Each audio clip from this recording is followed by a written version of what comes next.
Hello guys, welcome to my channel. Flliki Note, a story of dream and destiny. In a quiet village nestled between towering mountains and a vast, endless sea, lived a boy named Ethan. He was no ordinary boy. His heart carried dreams too big for the narrow paths of his village. Every night he would climb to the highest hill and stare at the stars, believing that they whispered secrets of a destiny waiting for him beyond the horizon.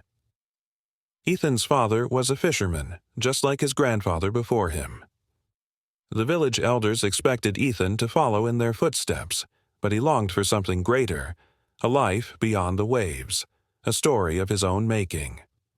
One night an old traveler came to the village seeking shelter.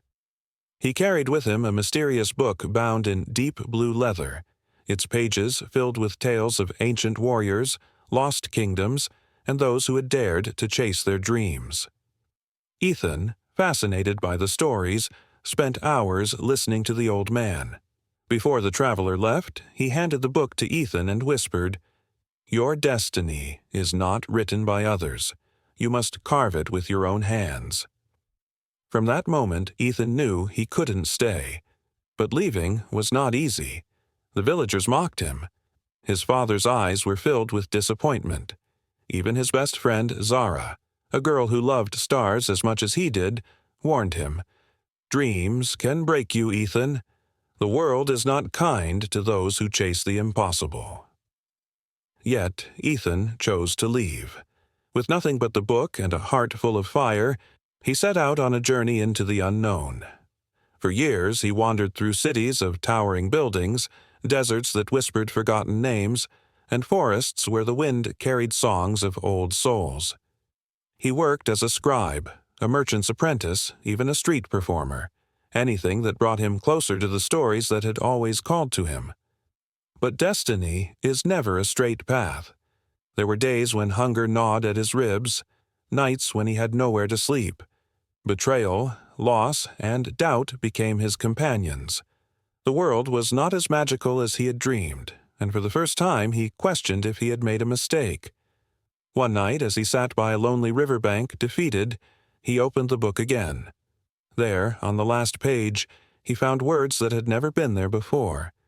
"The ones who reach their destiny are not those who never fall, but those who rise every time they do." Ethan wiped his tears, stood up, and walked forward once more. Years passed, and the boy who once stared at the stars became a man whose name was whispered in royal courts and distant lands. He became a storyteller, a guardian of forgotten legends, a voice for those who dared to dream. One day he returned to his village, the same hills, the same sea, but the boy who had left was no more. The villagers, once doubtful, now gathered to listen to his tales. His father, now old, looked at him with pride, and Zara, the girl who had feared for him, smiled through her tears. Ethan had not just found his destiny, he had created it. And as he stood on the highest hill once more, staring at the same stars, he knew one thing for certain. Dreams are not just meant to be seen, they are meant to be lived.